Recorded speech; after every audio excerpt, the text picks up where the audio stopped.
Hello, everyone. Welcome to our webinar, our second in the series.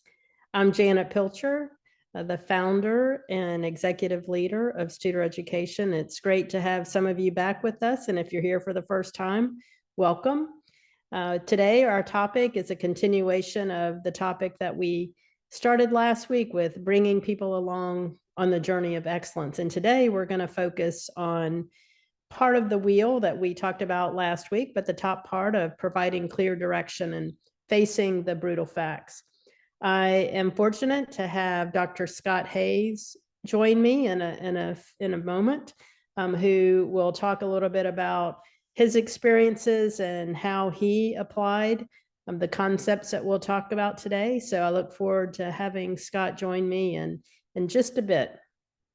As we move through today, I wanted to take you back for a few minutes to what we talked about last week. And remember, we started with hardwiring. What does it mean to hardwire excellence?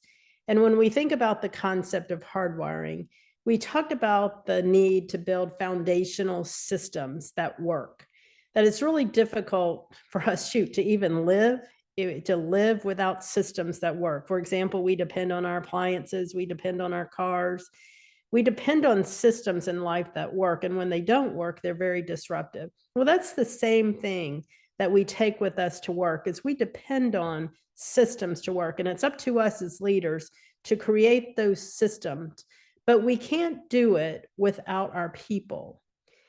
I mentioned last week, it's a little bit like the chicken and the egg, that we create systems, and as leaders, we're the people who are responsible for creating those systems, but we need our people to provide input and conversation along the way to understand if those systems are working.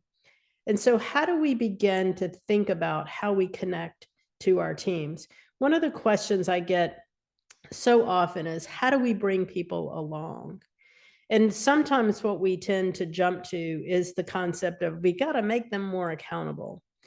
I'm going to talk a little bit, I'm going to shift it a little bit different in terms of looking at accountability, because I believe accountability follows some actions that we take, that we really start with, how do we build systems and processes as well as an environment that helps people be connected to what they do to bring them along.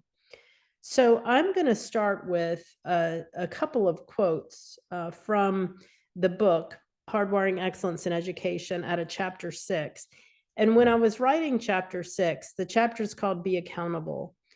I was thinking from the standpoint, not again about holding people accountable, but how do you bring people along? So let's look at a first quote out of that book and talk about it a little bit. So as I'm reading this quote, reflect on this and feel free to share your reflections in the chat so that we can capture those. But let's read through this. Think about what this means to you. Our goal as leaders is to support a culture where people feel ownership of their actions.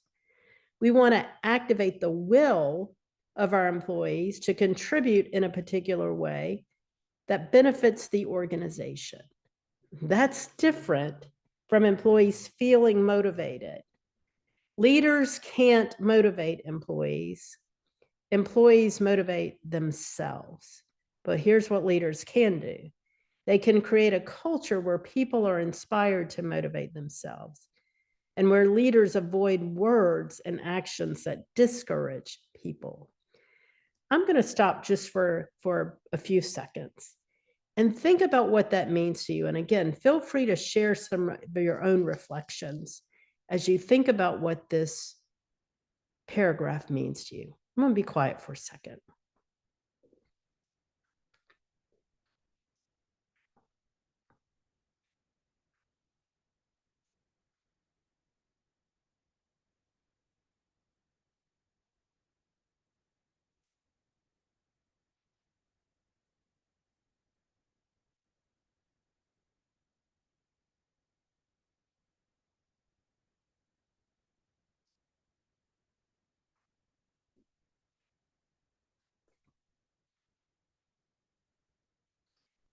So when we think about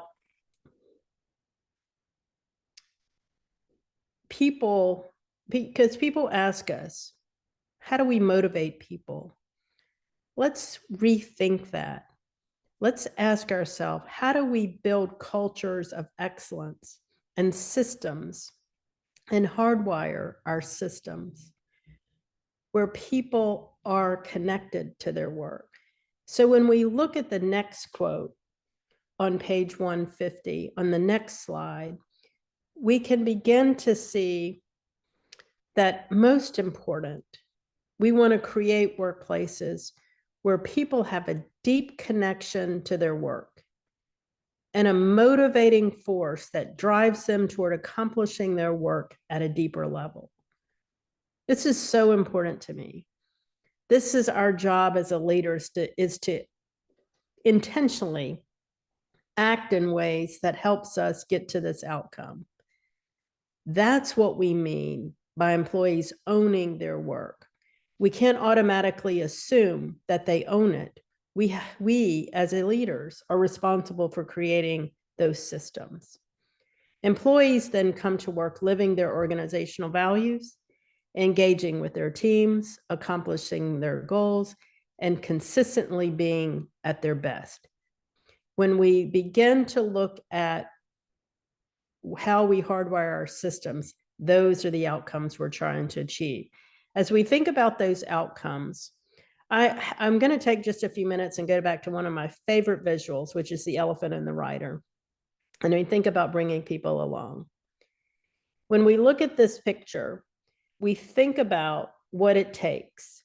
The elephant and the rider are traveling down a path. The path is our strategic direction. So when we're thinking about setting a clear direction, we have that clear direction and we have a strategic direction in mind. It's going to move and shake a little bit, but for the most part, we have that direction.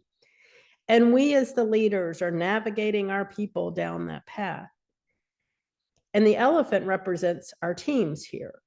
So when the leader and the elephant aren't seeing eye to eye, what happens to our ability to navigate down that path in that direction? Yeah, it becomes really difficult. We get off. It's almost impossible to do. And so as we think about how we move forward down that path, the elephant represents the emotional side of our organization, and the rider represents the rational side of moving down a path trying to achieve a direction that we've set, that we believe to be a good direction. But we're doing that as we're traveling that path together. And the rider is in the lead of leading the teams down the path.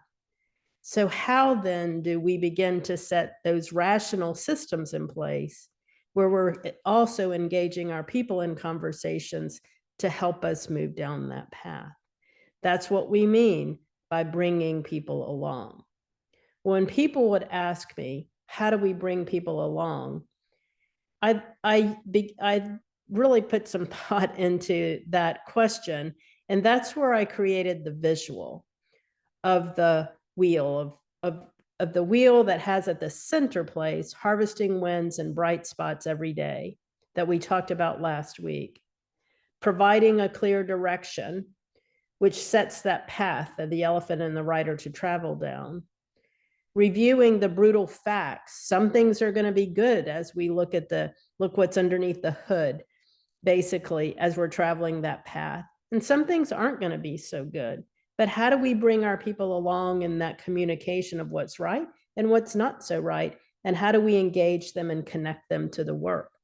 And that then begins to get to the bottom of engaging people in meaningful conversations around those facts toward that path and paying ridiculous attention to the people as we're listening to them and helping us travel that path.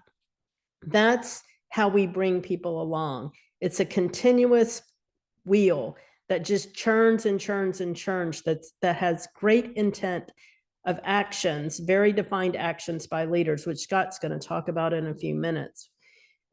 And that's how we begin to move forward. Last week, we talked about harvesting wins and bright spots. And if you remember, what we talked about is in order for us to move down that path, we begin to develop an emotional bank account, because it's sometimes we're going to cash in with changes that have to occur as we make those changes along the way. But in order for us to be able to move people through change, we create that emotional bank account. And one way to do that is to continuously harvest wins. Remember, KK last week said, let's calendar that. Let's calendar the recognition of bright spots and harvesting wins each and every day.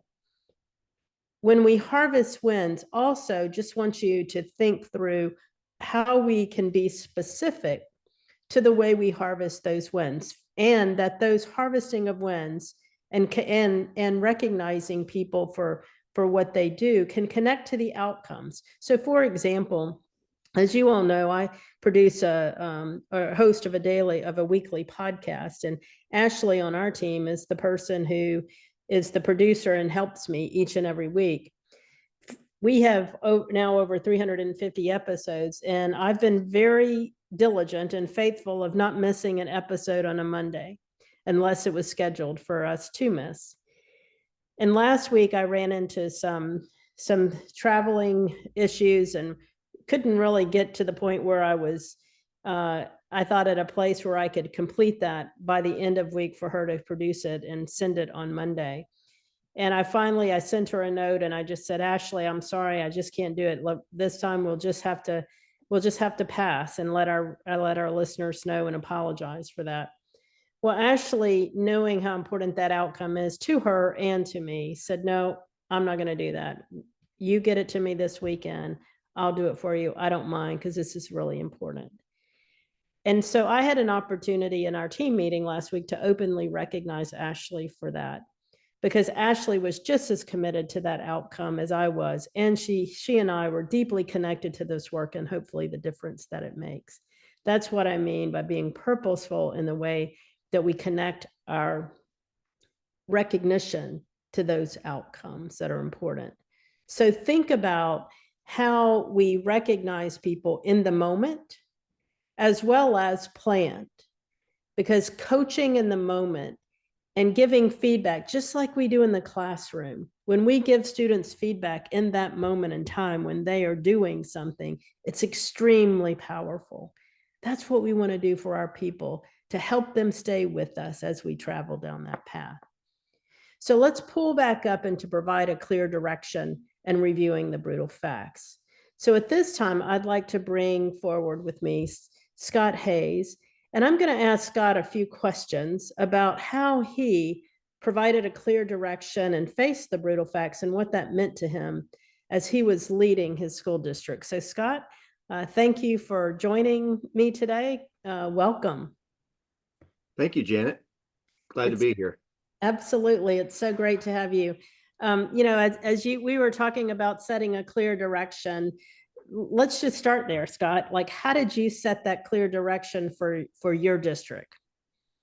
Well, that's a really good question, Janet. I think I found that as a superintendent and the leader of an organization, that we needed to start by focusing on people first.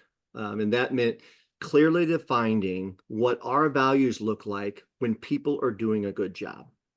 And this didn't come from me as the leader. It came from our focus groups and the collaboration from all the stakeholders in our community. But I think over the years, I've found that our goal as a leader is to support a culture where people feel ownership for their actions. Now, as a superintendent, we had a strategic plan that we worked on, and it was as easy as ABC: academics, business, and community. Community of students, staff, and our parents and caregivers. And our strategic plan outlined our vision and the direction and the objectives of the organization. But we also knew that the next step was to focus on executing that plan. So the good thing is these pillars, Janet, provided us the framework that then allowed us to establish measures that matter. Yeah, so good, Scott. So just that, you're connecting back to that strategic direction, very clear, but really I love the people first. It's what we're talking about. How do we use that to help people own what they're going to do to help us move through that path. So, some people the people who have to own it also are your executive leadership team. It's important for them to build that connection and help you work alongside you to achieve positive results. So how did you help your executive team come with you?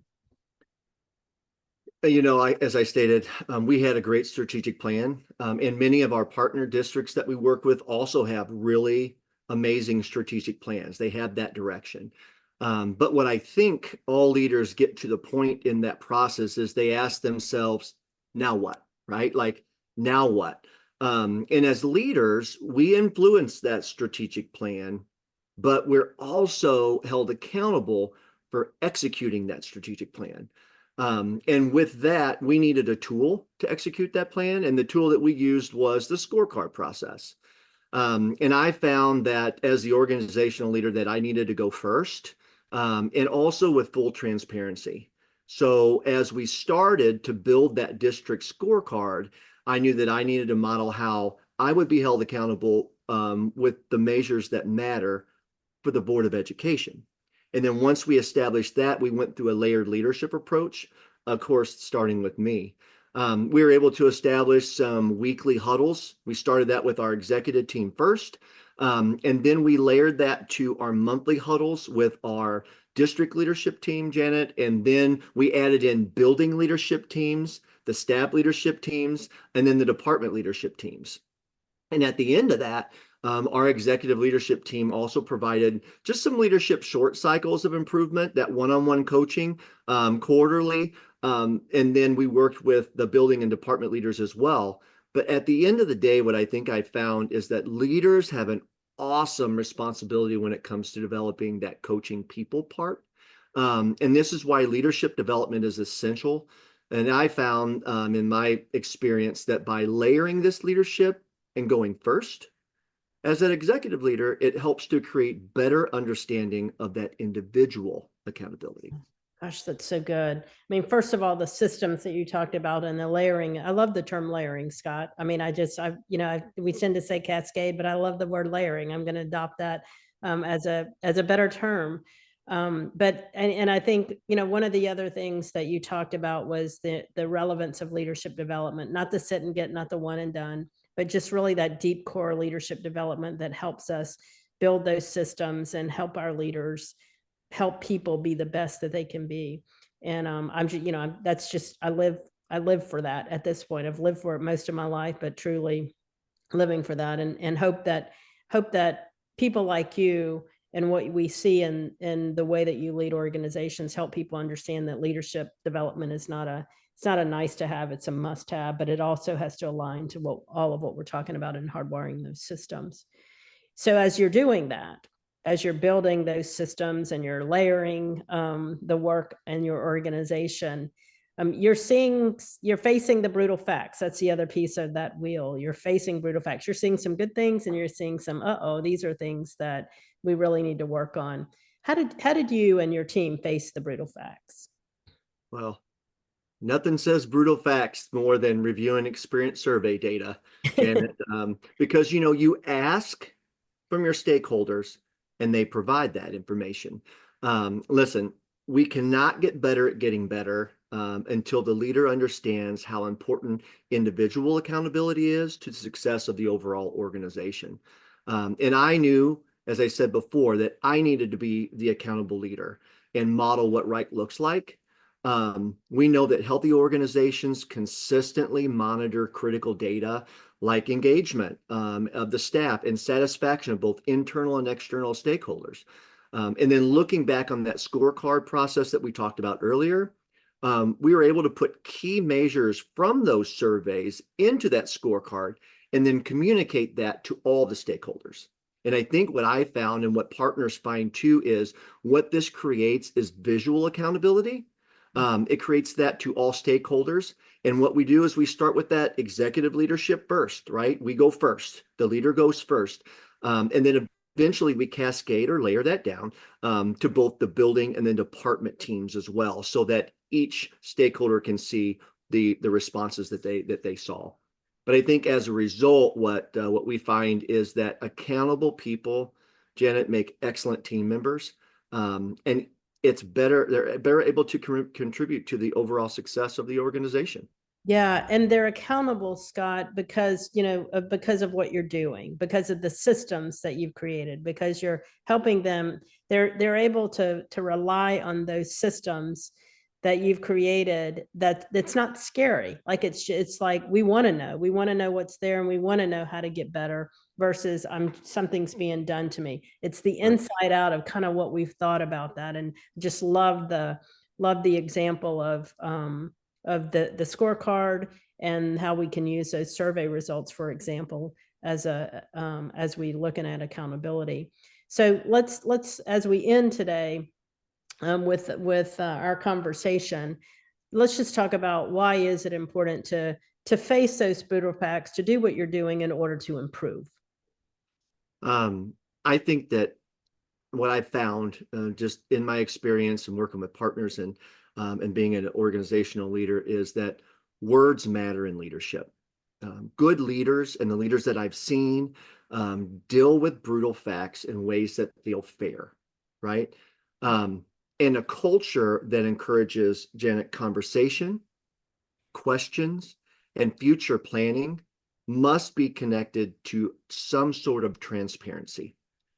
Because when people understand the facts, they understand why decisions are made, which is critical because they understand then how what they do matters.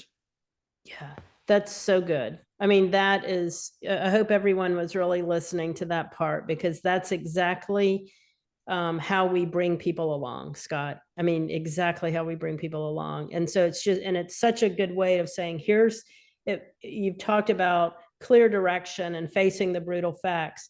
And next week, we'll begin to talk more about those meaningful conversations and paying attention to those and what that really means. But it's that last part are connected to those systems that bring people along. Thank you so much for joining me today. I thoroughly enjoyed our time together. Thank you. Thank you, Janet. So let's go back to the wheel. We continue to talk about the wheel, and well, before we do that, let's go back to let me go back, but I just want to give you a resource. We talked about a lot, and I appreciate this connection here, because we talked about a lot, and there's a lot that is in the tools and tactics of what Scott talked about. And so what you have here is just the connection of where those tools and tactics and strategies are in the book. So if you have the book, hope you will connect to that to learn more. Our goal is just to give you a sense of how we as leaders can go about achieving good outcomes and hardwiring excellence. More detail in the book. So as we go through and look back at the wheel, we've talked about harvesting wins and recognizing the bright spots every day as a way to build an emotional bank account as a starting place.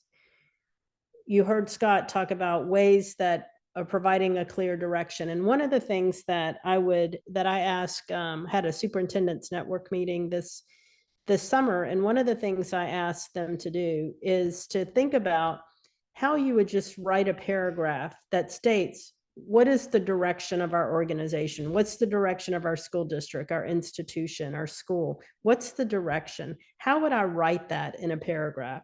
So I would encourage you just to do, I mean, if there's a strategic plan in terms of what we have as strategic direction, but also how do you just simplify it? Words matter, as Scott said. So how do you write the words that matter, that help people understand the direction of your organization? I would just challenge you to take a little bit of time and see what that looks like when you build that out. And as we're setting that clear direction, we're communicating that direction, we're going to build those systems that help us look at what's working and what's not working. And we're going to have to face those brutal facts. We know in athletic season and football season that there are a number of teams like mine, Florida State University, who's a 0-3, was supposed to be a top 10 team, is having to face a lot of brutal facts right now. But it's not just facing those brutal facts. They have to really get under the hood and understand what's not working and why, and how do we engage. And the coach can't do it alone. The coach is doing it in connection with the players. How do we do that together? How do we really build those systems that help us have good conversations about ways that we can improve? And what do we work on? What are the one or two things we work on that help us get to that better place step by step? That's what next week is going to be about. How do we engage in those meaningful conversations? And how do we make sure we pay ridiculous attention to others and each other so that we're making the right decisions to achieve the right results to get better one step at a time? Look forward to that next week. And also, before we depart today, I wanted to just hook you, remember to connect you back to our conference. It's right around the corner, October 22nd and 24th in Westminster, Colorado. Elevate Your Leadership. As you could hear, Scott today was a former partner, but as I mentioned, a leader coach with us now. So glad he's with us. He's just so masterful at what he has done as a leader, and glad that he can share those insights on our team and work alongside you and others. But really, that's what we do at this conference, is we look at the best practices or just the good work that people are doing. But here's what I love about this conference is it's not just kind of show and tell on here are all the things that work. It's looking at systems and processes to understand how what we're doing helps us know what the clear direction is, facing the brutal facts and engaging people in conversations, and looking at not only what's right, but part of what's right is looking at what's not working so well and how we've made those decisions to get better. And that's what our work is all about. How do we get better and better and better at what we do each and every day? That means, as Scott said, us as executive leaders taking the lead in that, and then layering systems and processes that help others be their best at their work, lead with great intensity and with great intention. I thank you so much for joining us today. I hope you have a good rest of the week. And as always, thank you for your time. It's important and we value it. Thank you all.